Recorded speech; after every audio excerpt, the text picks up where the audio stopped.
Have a look at this Maxim 10 watt, which is equivalent to 60 watts apparently incandescent bulb. It's flickering badly, it's gone through.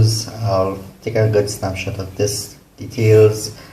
Beyond that, let me see what else does it say. Well, all the information here, 806 lumens. Again, I'll take snapshots of this and leave it at the end of the video. Next side is almost the same as the first side, only is actually. And then this next side, color temperature rating of the light. And I'll take a picture of this again. And then, as I said, the information on this. So let's try to open it. Tools are very limited, but I'm sure I can pry this out, hopefully without damaging my hands. Brutalization, this is what emerged. This was actually pressed in, and there's some silicone material. I knew it was actually supposed to pull off, but the silicone material I had here had it pretty tight. Seeing a bit of LEDs there, I'll count it after. At the bottom here, we have one piece of wire bent over, which would have touched this contact, and then the other piece here, which would have gone onto this. This part of this video was shot actually last year September. It's now July the following year. But having done the LED light previous video, I decided now's a good time to probably get back into this and just put out this video. What we have here is a resistor on the main line coming in, and that's to limit the current. And then we have a bridge rectifier. This is our ground here, red. And if you look at this, I'll put the spec sheet after. This is about 0.5 amps, and it makes sense. 47 ohm resistor will limit the current coming in. The output side of it, what we have is a cap. Right, this cap looks like, let me see, what is it? 400 volts, 10 microfarads. There we go. So at that, we have two resistors for discharging. They're just in series to get a higher resistance. That's what they had. If we look on this side of the board, let's look at it a little bit. Right, what we have is a positive here.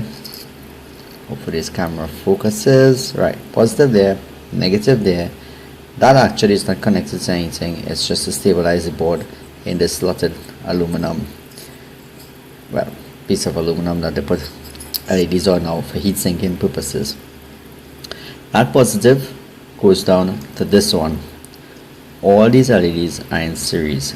There's 15 LEDs, and conveniently they're labeled diode 1 from here to diode 15.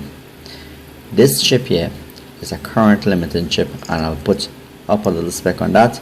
It's a very simple diagram, not much in it, but it does have current limiting, and this resistor here sets the current that you want through the system. So obviously calculate this, work it all out, basically what these LEDs would require. This per manufacturer, put in the appropriate resistor, and that's how that system works. You have a non-populated resistor here. I guess if they wanted to put them in parallel to make it all up, whatever exact value they wanted, and then a non-populated capacitor here. But pretty much relatively simple.